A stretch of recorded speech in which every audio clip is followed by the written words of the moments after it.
Amén. Permítame orar antes de dar inicio con el sermón dominical. Padre Celestial, te damos muchísimas gracias en Jesucristo, nuestro Señor y Salvador. Gracias porque tú eres bueno en gran manera. Tus misericordias son nuevas cada mañana, Señor, y somos testigos de ellos. Gracias por tu inmenso amor que has derramado sobre nuestras vidas. Gracias por la salvación que tenemos en Cristo Jesús, nuestro único y suficiente Salvador. Gracias por permitirnos una vez más como iglesia, como tu pueblo, Señor, reunirnos para adorarte, para alabar y cantar himnos a tu nombre. De una manera especial te suplicamos, oh Padre, en el nombre de Jesús, que nos asistas con el poder de tu Santo Espíritu. Ayúdanos, oh Señor, en la exposición de tu palabra. Por favor, abre los corazones de tu pueblo, de tu iglesia, cada uno de mis hermanos aquí presentes. Que seas tú, Señor, edificando sus vidas. Que seas tú, oh Señor, trayendo consuelo y ayudándoles, Señor, en todo su peregrinar. Por favor, guárdame de la herejía y del error. Ayúdame a poner tu palabra, Señor, con fidelidad. Que solo Cristo sea exaltado en medio nuestro. Lo pedimos en el nombre de Jesús y para su gloria. Amén y amén. Les pido excusas, hermanos, por la voz, con un poco de gripe. Les invito a que por favor me acompañen a la epístola del apóstol Pablo a los Colosenses. Colosenses capítulo 3. Vamos a leer los primeros 4 versículos. Colosenses capítulo 3. Les ruego, como siempre, hermanos, se coloquen en pie para reverenciar la bendita palabra de Dios. Colosenses capítulo 3, versículos del 1 al 4, leo para ustedes. Si pues habéis resucitado con Cristo, buscad las cosas de arriba, donde está Cristo sentado a la diestra de Dios. Poned la mira en las cosas de arriba, no en las de la tierra, porque habéis muerto y vuestra vida está escondida con Cristo en Dios. Cuando Cristo, vuestra vida, se manifieste, entonces vosotros también seréis manifestados con Él en gloria. Gracias, hermanos, pueden sentarse. Sin lugar a dudas, uno de los tantos misterios de nuestra fe es la unión mística que los creyentes tenemos con nuestro Señor Jesucristo. Es providencial cuando nosotros predicamos de una manera positiva que concuerden estos temas con lo de la escuela dominical. Gran parte de las cosas que abarcaremos hoy las tocó nuestro hermano Juan Camilo en la escuela. Una y otra vez la Escritura nos enseña que por el hecho de estar unidos a Cristo por medio de la fe, nosotros hemos experimentado espiritualmente todo lo que Cristo experimentó. Nosotros hemos muerto con Él, hemos sido sepultados con Él, pero también nos enseña que hemos sido resucitados con Él y que en estos momentos, de una manera que nosotros no podemos explicar, nos encontramos sentados en los lugares celestiales con Cristo Jesús. En este pasaje que acabamos de leer, el apóstol Pablo comienza la segunda gran sección de su epístola. Nosotros cuando comenzamos esta serie les habíamos dicho de que esta epístola se conforma en dos grandes secciones. La primera sección, que abarca todo el capítulo 1 y 2, es eminentemente doctrinal. Y la segunda sección, que comienza en el capítulo 3 hasta finalizar el capítulo 4, es eminentemente práctica. Así que esta es la transición entre la parte doctrinal desarrollada en los dos primeros capítulos y la parte práctica. Lo que Pablo hizo en los dos primeros capítulos que ya nosotros estudiamos, hermano, fue dejarles el fundamento doctrinal a estos hermanos en Colosas, para así empezar a poner en práctica todos esos principios conforme a la enseñanza doctrinal ya establecida. ¿Por qué? Porque así como Decía Juan Camilo, la fe sin obras es muerta. De la misma manera, no pueden existir ordenanzas o mandamientos sin un fundamento doctrinal. Cuando se dan órdenes o mandamientos sin un fundamento doctrinal, hermanos, eso es moralismo. Eso es moralismo. La fe cristiana, nuestra fe, está fundada bajo el fundamento de la doctrina de los apóstoles y de los profetas, siendo la principal piedra del ángulo Jesucristo mismo, como dice el apóstol Pablo en Efesios capítulo 2, versículo 20. De manera que el apóstol Pablo, mis hermanos, no pretende aquí establecer reglas de moral cristiana. Esa no es la intención del apóstol Pablo, sino que busca que cada creyente desarrolle el principio básico de actuar como le corresponde, de actuar como es correcto, en perfecta identificación con su Señor y en perfecta dependencia de Él. La nueva vida en Cristo produce un cambio en la vida del creyente. Es imposible que aquel que ha sido regenerado no muestre un estilo de vida distinto. El creyente ese cambio lo va transformando progresivamente, y no solo al creyente, sino también el entorno en el que el creyente se desenvuelve e influencia. Por eso el Señor dice, nosotros somos luz y sal, porque realmente donde nosotros estemos, hermanos, el Señor se glorificará. Así que necesariamente debe apreciarse esa nueva vida en Cristo. Debe hacerse evidente. El cristiano es diferente, pero no es diferente por ser religioso, como muchos piensan, como muchos creen, sino que somos diferentes por la comunión que tenemos con Cristo, a quien servimos. Por eso somos diferentes.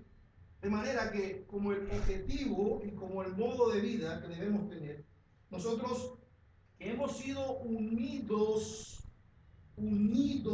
vitalmente a Cristo y tenemos su presencia morando en nosotros, nos corresponde esa imitación al Señor. Así que la nueva vida en Cristo es una realidad. Es una realidad y cuyo objetivo y modo de vida le llevará al creyente, gracias a la unión mística que tiene con Cristo. ¿Y por qué digo mística, hermanos? Porque es algo que nosotros no podemos explicar. Cuando yo hablo de místico, no hablo de misticismo, sino hablo de aquel misterio que la Escritura encierra con relación a este tema. Es una unión que nosotros no podemos explicar desde parte de la razón humana. Así que mi sermón lo he titulado Nueva Vida en Cristo, y es el primero de 10 sermones que nos hacen falta para terminar con esta serie expositiva de la carta a los Colosenses. Y hay 3 aspectos que el apóstol Pablo nos deja ver en estos primeros 4 versículos que leímos, y eso van a ser mis 3 encabezados, eso va a ser mi bosquejo.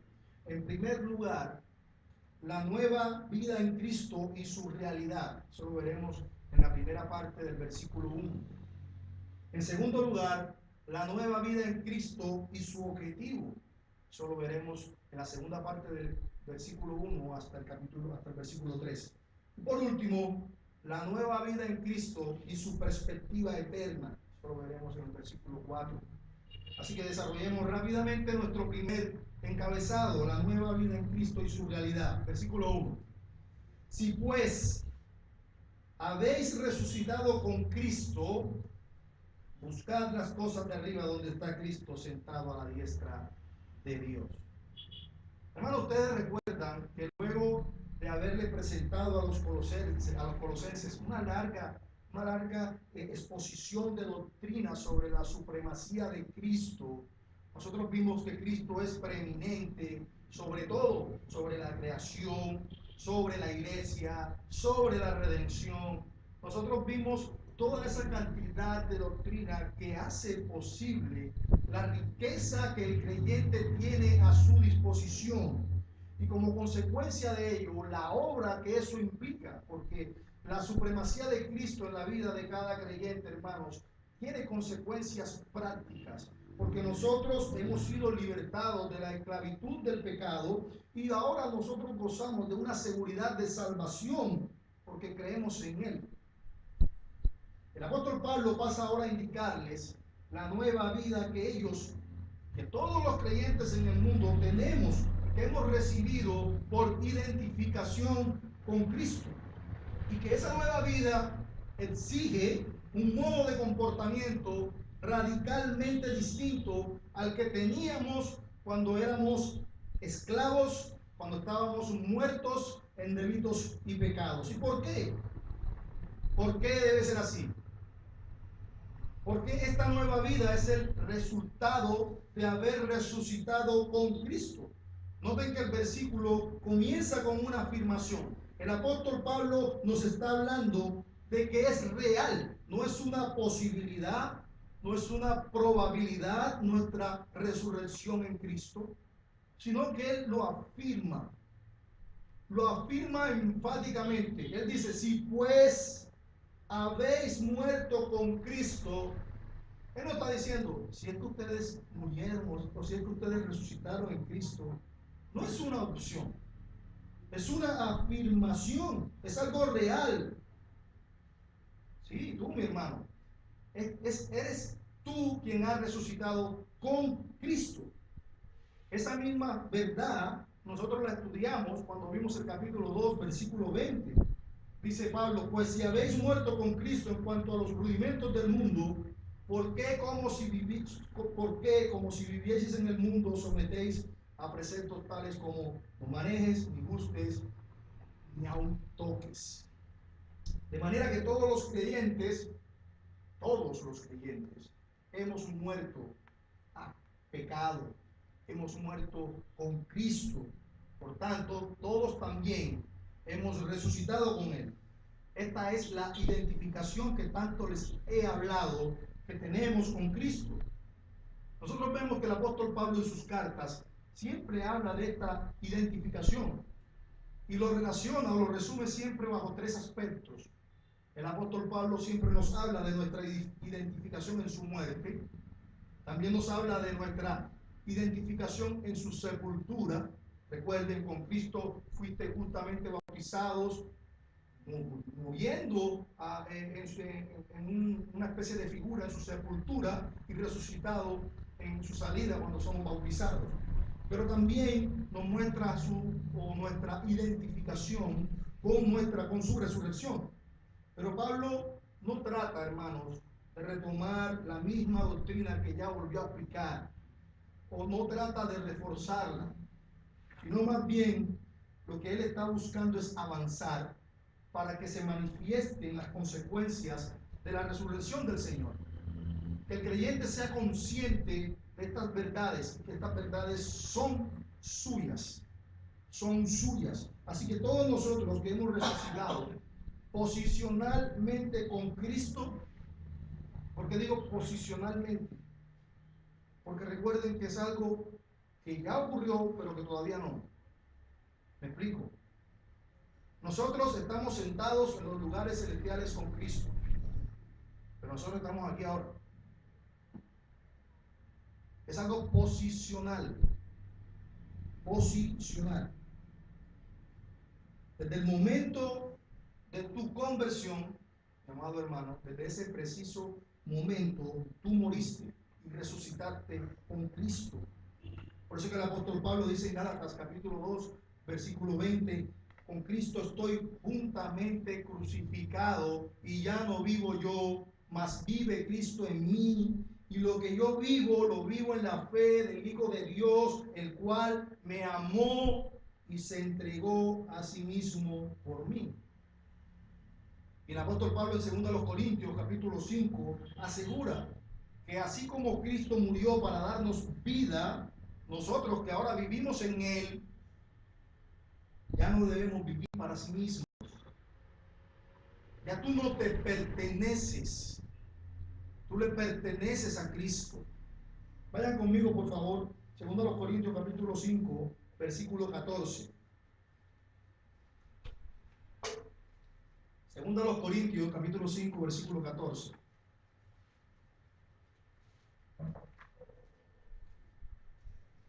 Dice Pablo, porque el amor de Cristo nos constriñe, pensando esto, que si uno murió por todos, luego todos murieron, y por todos murió, para los que viven ya no vivan para sí, sino para aquel que murió y resucitó por ellos. Versículo 17. De modo que si alguno está en Cristo, ¿sigue siendo el mismo? Nueva criatura es. Las cosas viejas pasaron. No, que es que el hermano era tal cosa. Las cosas viejas pasaron. Todas son hechas nuevas. Todas son hechas nuevas. Lo que tú o lo que conocieron de ti ya no existe más. El Manuel Arévalo que conocieron ya no existe más. El Pedro Beltrán que conocieron ya no existe más. Ahora son nuevas criaturas en Cristo. Así que mis hermanos, tenemos una nueva vida en Cristo, con una nueva naturaleza, ya no más siendo esclavos del pecado, ya no más siendo hijos de ira, ya no más siendo enemigos de Dios. Ahora somos nuevas criaturas, somos hijos de Dios por adopción, porque hemos sido adoptados gracias a Cristo. Hermanos, ahora somos hechura suya, creados en Cristo Jesús para buenas obras. Es una realidad nuestra nueva vida en Cristo. Si alguno está en Cristo, nueva criatura es. No es algo que nos estemos inventando. Es una realidad y que muchas veces no somos conscientes de esa realidad.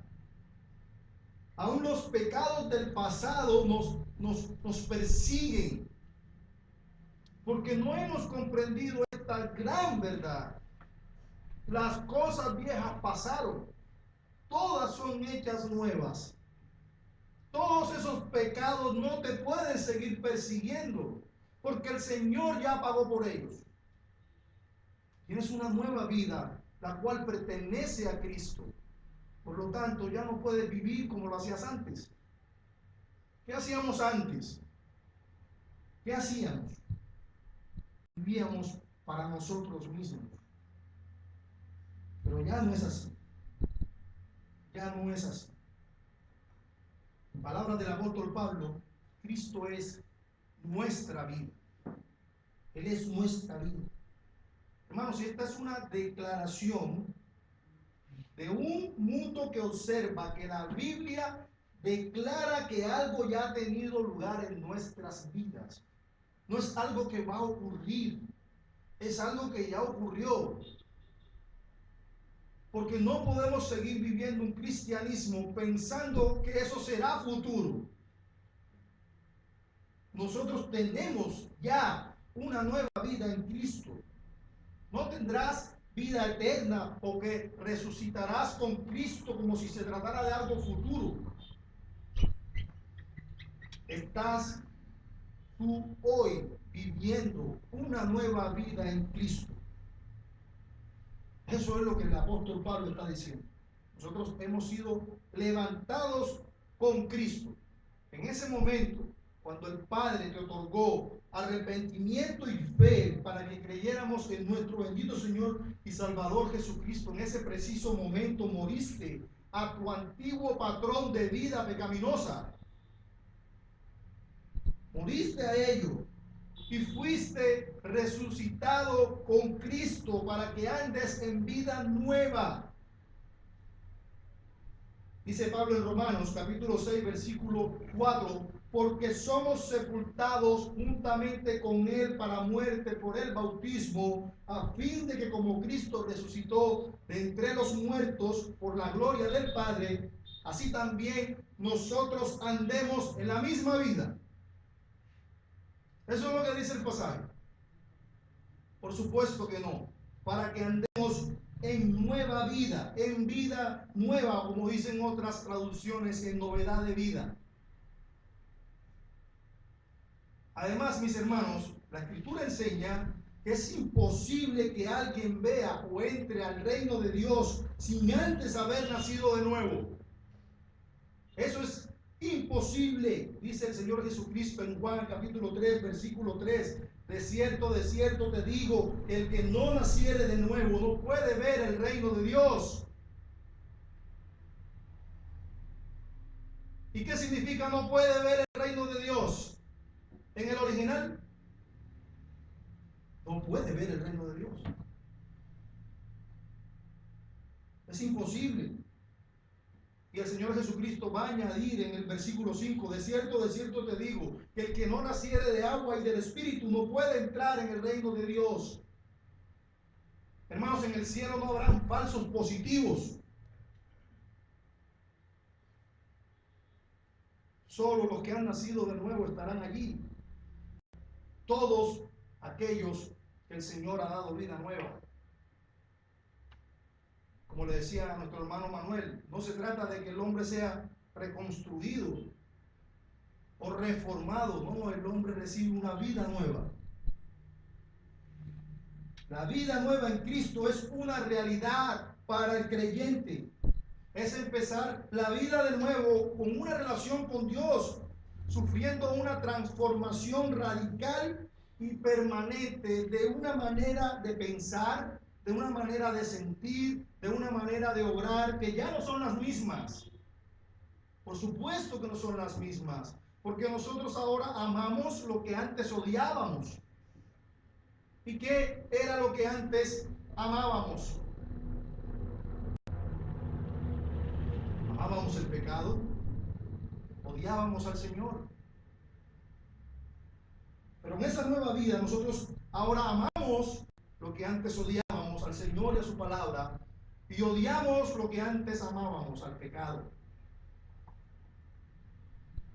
Ahora bien, la consecuencia es que ese cambio de relación y de esfera para el creyente necesariamente corresponde también un cambio natural en la orientación de sus objetivos, porque sus objetivos ya no serán los mismos, nunca más, nunca más. Eso nos conecta con nuestro segundo punto de la mañana, la nueva vida en Cristo y su objetivo. Noten el versículo 1 nuevamente. Si pues, recuerden ese si pues, es una afirmación. Habéis resucitado con Cristo, buscad las cosas de arriba donde está Cristo sentado a la diestra de Dios. Dice Pablo, poned la mira en las cosas de arriba, no en las de la tierra, porque habéis muerto y vuestra vida está escondida con Cristo en Dios. Mis hermanos, la nueva vida en Cristo es sobrenatural. Es sobrenatural porque no es de este mundo. No es de este mundo, sino de arriba. De la misma forma en que nuestro bendito Señor y Salvador Jesucristo fue elevado al cielo, asimismo los creyentes tenemos una posición legal arriba. Y ya nos vamos identificando con los conceptos y las palabras. Tenemos una posición legal arriba, con Él, con Cristo. Dice el apóstol Pablo en Efesios capítulo 2, versículo 6, que así como Dios nos ha resucitado en Cristo, asimismo nos hizo sentar en los lugares celestiales con Cristo Jesús.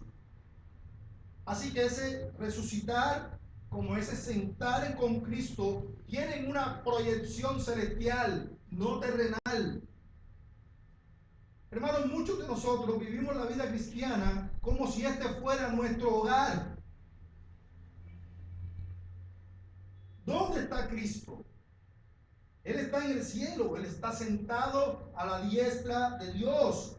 Él no está enterrado en una tumba en algún lugar de Israel. Cristo está vivo. Él está a la diestra del Padre Celestial. Él es el Rey soberano sentado a la mano derecha del Padre.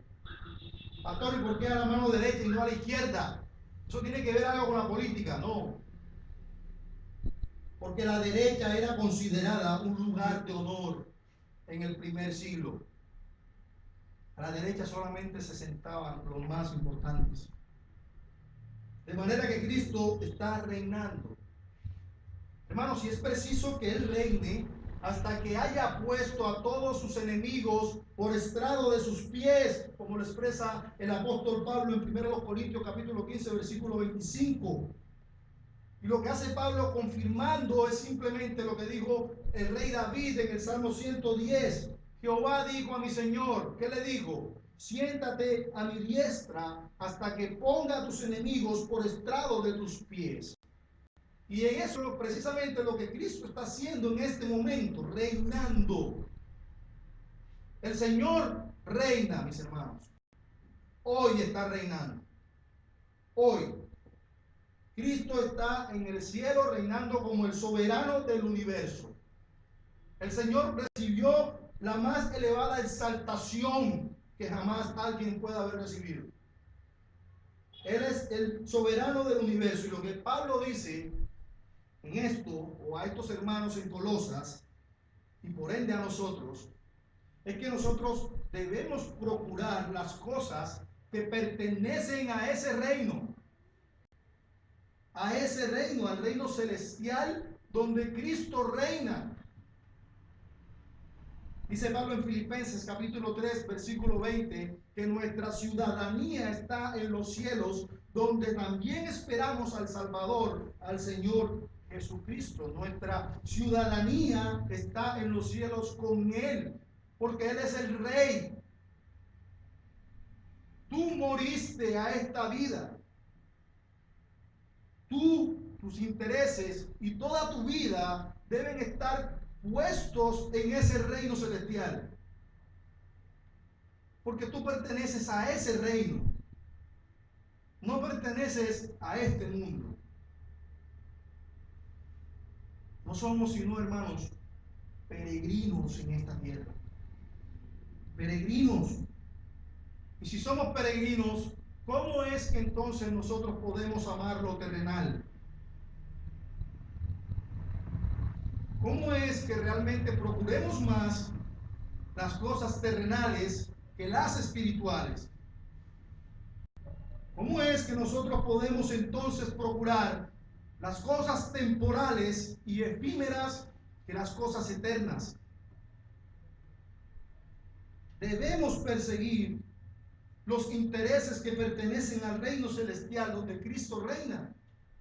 Su interés debe ser ahora nuestro interés. Nuestra búsqueda debe ser ahora las cosas que le ocupan a Él. Así que nuestra mente, note cómo Pablo habla, poner la mira en las cosas de arriba. Eso en el original es poner tu mente. ¿Y por qué Pablo hace énfasis en esto? Porque, hermanos, necesariamente lo que pensemos repercute en nuestro actuar. Y lo que pensamos repercute en nuestra vida práctica.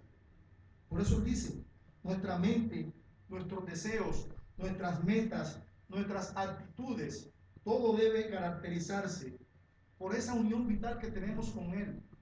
Por eso nosotros debemos deleitarnos en buscar las cosas de arriba, no las cosas de este mundo. Debemos estar interesados en todas aquellas cosas que Cristo está interesado.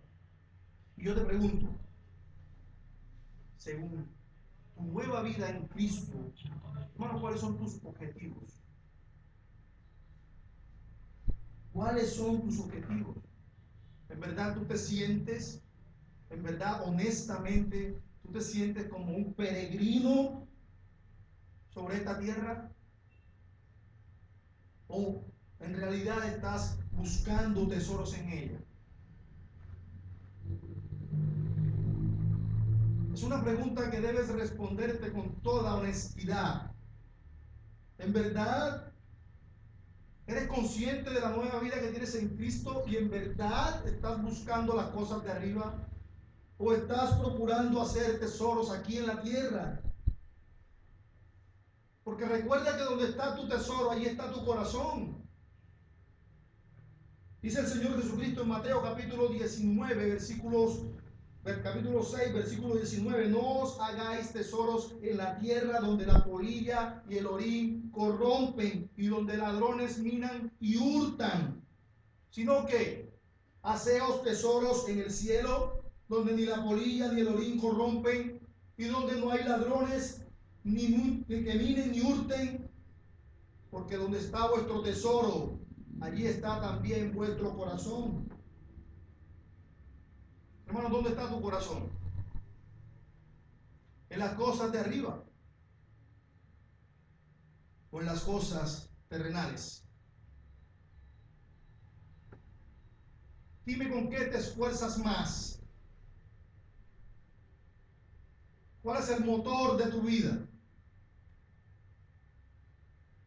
¿En verdad estás anhelando ese momento donde te reúnas con tu Señor en gloria? ¿De verdad estás anhelando las cosas de arriba? ¿O simplemente estás anhelando tesoros en la tierra?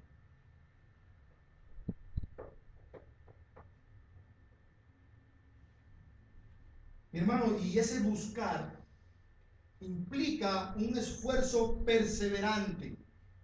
¿Cómo así, pastor? No entiendo.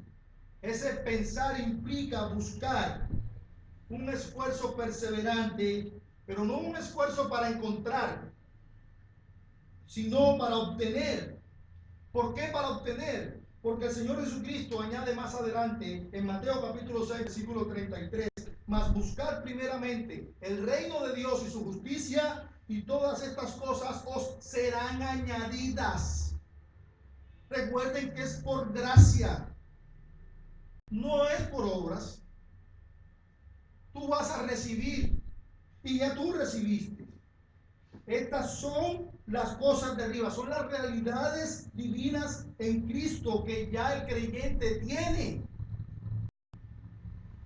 Tú y yo tenemos a disposición todas las riquezas celestiales en Cristo Jesús. Todas. Es por eso que nosotros no debemos buscar para encontrar, porque ya la tenemos gracias a nuestra identificación con Cristo, gracias a esa unión vital que tenemos con Él. El creyente puede usar todas esas riquezas que tenemos en Cristo, todas las riquezas celestiales, y disfrutar de ellas.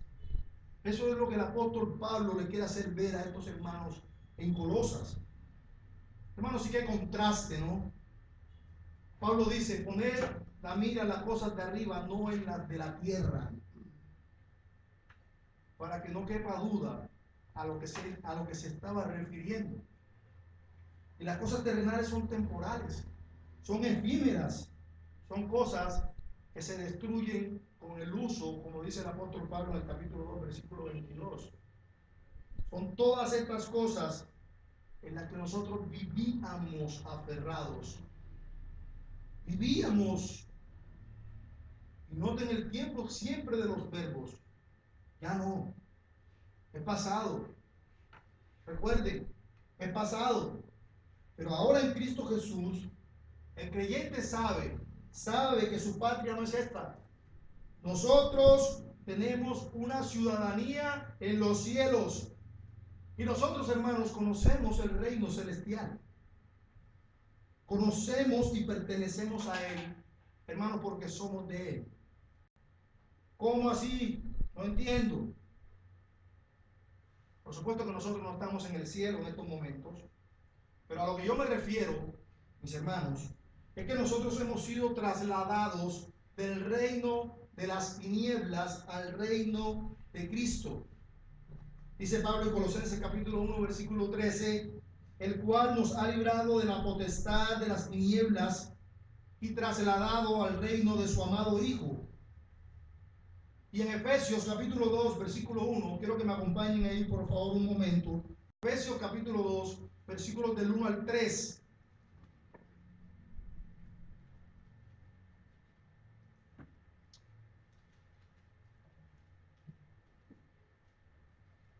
Dice Pablo, y Él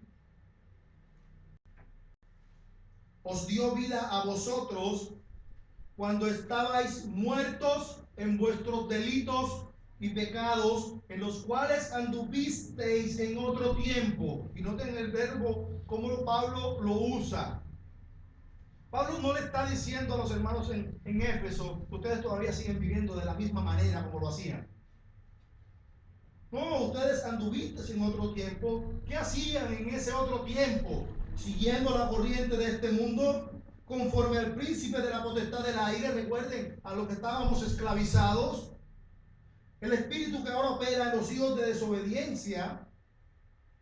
Recuerden que Pablo se incluye, entre los cuales también todos nosotros vivimos en otro tiempo, en los deseos de nuestra carne, haciendo la voluntad de la carne y de los pensamientos, y éramos por naturaleza hijos de ira, lo mismo que los demás. A ese reino pertenecíamos, esa era nuestra condición. Pero Pablo ahora dice, poned la mira en las cosas de arriba, no en las de la tierra. ¿Y por qué, Pablo?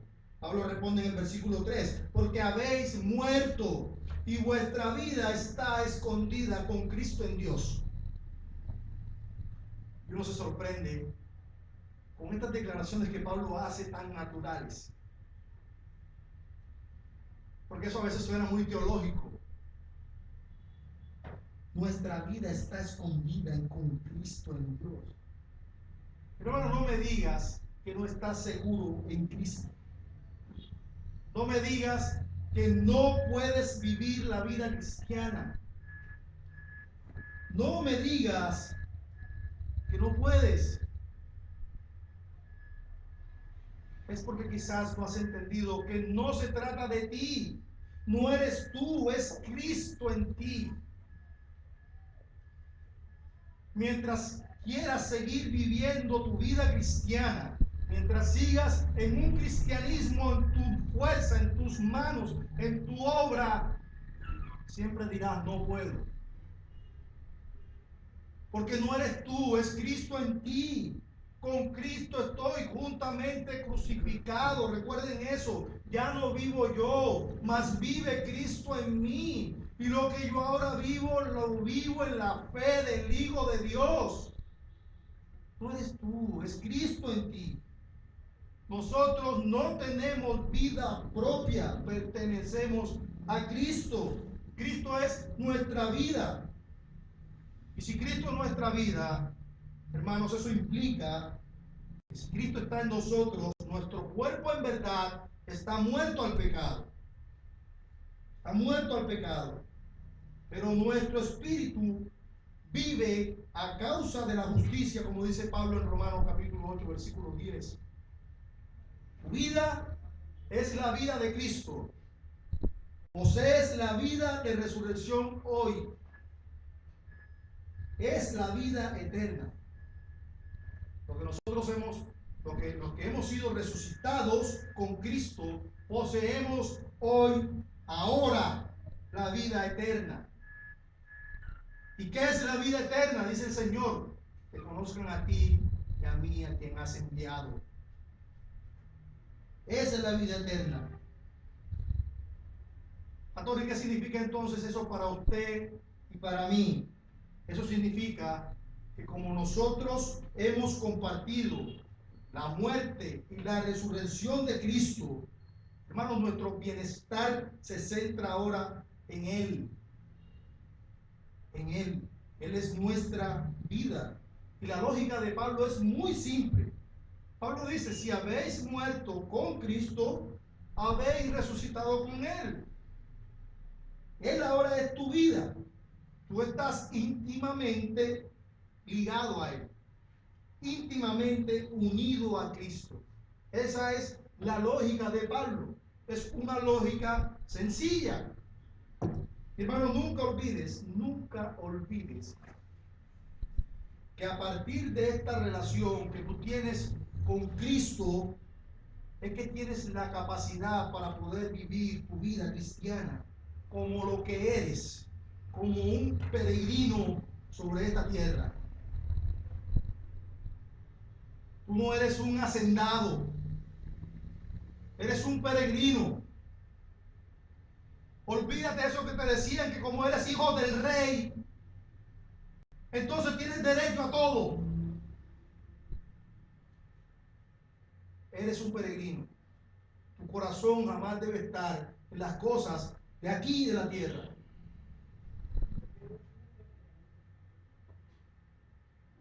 Para un cristiano, hermanos, vivir en el pecado no solo es algo ilícito, sino que además es algo imposible. Esto no significa, hermanos, por supuesto, que el cristiano no peque o que no caiga en el pecado. Pero lo que sí es evidente por nuestra unión con Cristo es que nosotros hemos muerto al pecado porque hemos muerto con Él. Por lo que nosotros no podemos seguir practicando el pecado. Dice Juan, en 1 de Juan, capítulo 3, versículo 6, todo aquel que permanece en Él, ¿en quién? En Cristo, no peca. Todo aquel que peca no le ha visto ni le ha conocido. Versículo 9, todo aquel que es nacido de Dios no practica el pecado. No es que no peques, es que no practicas el pecado, porque la simiente de Dios permanece en ti. Cristo permanece en ti y no puede pecar porque es nacido de Dios. Para un cristiano vivir en el pecado no solo no es lícito, es imposible. La vida del salvo está escondida con Cristo en Dios. Escondida con Cristo en Dios. Esa vida escapa, hermanos. Escapa del entendimiento del mundo porque está escondida con Cristo, radicada en Cristo y vivida en Dios, el cual es su origen. Es su origen. Recuerda, hermanos, que el cristiano nace de Dios. Nace de Dios. ¿Qué dice Juan en su evangelio al inicio?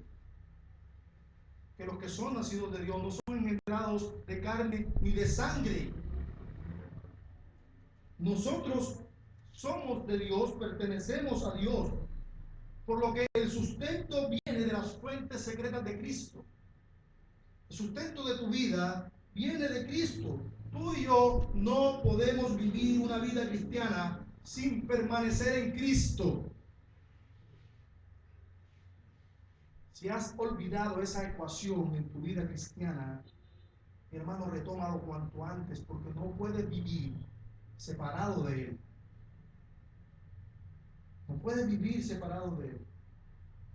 Nuestra vida espiritual se nutre, se alimenta gracias a esa unión vital que tenemos con Él. Dice el Señor en Juan capítulo 15, versículo 5, separados de mí, nada podéis hacer. ¿Y qué significa ese nada? Nada, hermanos. Nada que agrade a Dios, nada que glorifique a Dios. Estamos escondidos con Cristo. Todo, absolutamente todo, acerca de nuestra relación con Dios está ligado a nuestra relación con Cristo. Nosotros morimos con Él, hemos sido sepultados con Él, pero también hemos sido resucitados con Él. Y estamos en estos momentos escondidos en Él, escondidos en Él. Cristo es nuestra vida. Hermano, y créame que lo he hecho lo menos teológico posible para que se pueda entender de una manera sencilla. Por supuesto que esta unión que tenemos con Cristo, que como dije al inicio, es difícil de explicar, es un misterio, pero por supuesto genera en nuestros corazones grandes expectativas, porque la mayor recompensa que nosotros recibiremos, dice el apóstol Pablo en el versículo 4, es que seremos manifestados con Él en gloria. Por lo que la nueva vida en Cristo tiene perspectivas eternas. Y eso nos lleva a considerar nuestro último encabezado, la nueva vida en Cristo y su perspectiva eterna. Versículo 4.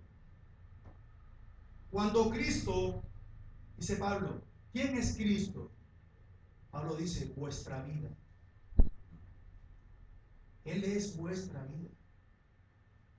cuando Cristo vuestra vida se manifieste, cuando Él regrese por segunda vez, entonces vosotros, todos nosotros, también seremos manifestados con Él en gloria.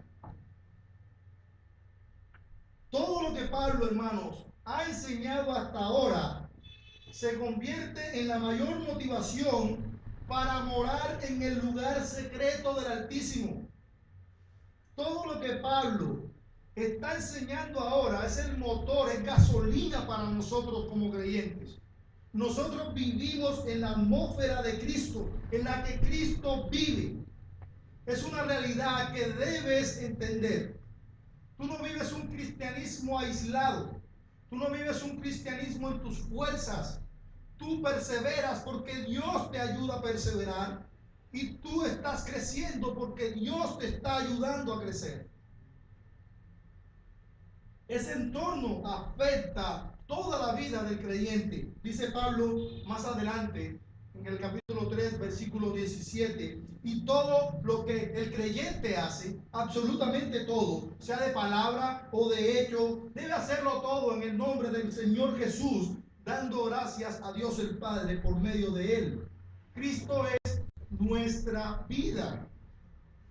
Nuestra vida debe ser la mayor motivación para morar en su presencia todos los días. Todos los días Cristo está en nosotros y nosotros estamos en Él. Disfrutamos de esa unión con Él. Él es quien nos llena de su vida. Así que nosotros tenemos una conexión vital con Cristo. Él nos da vida eterna, Él vive en nosotros y nosotros, que no lo creamos, hermanos, vivimos en Él. Vivimos en Él. Esta es una realidad. Es una realidad que nos cuesta tanto creer. Cuesta tanto creer. Sin embargo, debo hacer una aclaración. Esta vida en Cristo no es todavía manifestación plena y abierta. Incluso el creyente no está plenamente consciente, ninguno de nosotros estamos plenamente conscientes de lo que Dios está haciendo en nuestras vidas. Ninguno puede decirme, sí, yo soy consciente de lo que Dios está haciendo en nuestras vidas. Plenamente consciente no lo estamos. Sin embargo, dice el apóstol Pablo que cuando Cristo venga, nosotros seremos semejantes a Él. Cuando Cristo regrese, cuando Cristo se manifieste, el día de la resurrección traerá la gloria, lo que ya es una realidad para nosotros en Cristo. Vivimos en Él ahora y en lo que vendrá. Vivimos en la realidad de su presencia ahora. Pero la esperanza de la gloria dará paso a la gloria realizada. Nosotros esperamos con ansias al bendito Señor y Salvador de nuestras almas, el cual nos dará de su gloria. Él es quien nos dará la recompensa. Dice Pedro, en Primera de Pedro, capítulo 1, versículo 13, por tanto, ceñid los lomos de vuestro entendimiento, sed sobrios y esperad por completo en la gracia que os traerá, en la gracia que os traerá cuando Jesucristo sea manifestado. Y dice más adelante en el capítulo 5, versículo 4, y cuando aparezca el príncipe de los pastores, vosotros, ¿quiénes? Hermanos tuyos, todos nosotros recibiremos la corona incorruptible de gloria. esa será nuestra recompensa.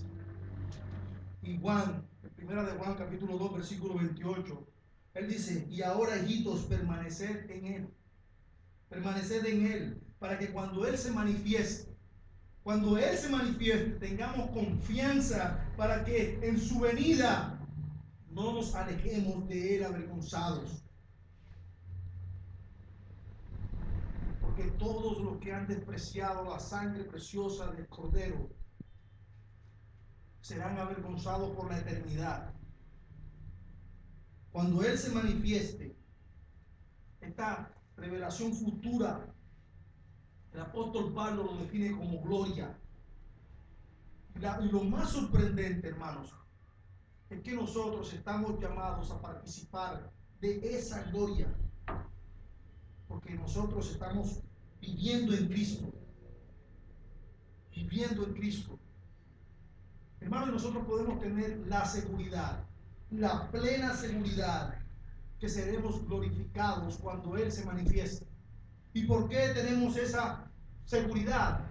Porque por la sencilla razón de que Cristo también será glorificado y será manifestado. Dice Juan en capítulo 14, versículo 3: y si me fuere, os prepararé lugar, vendré otra vez y os tomaré a mí mismo, para que donde yo estoy, vosotros también estéis. ¿Quiénes son vosotros? Son todos los creyentes. Todos los creyentes esperamos ese momento. La esperanza cristiana, mis hermanos, no es la herencia que tenemos en los cielos, aunque haga parte de ella.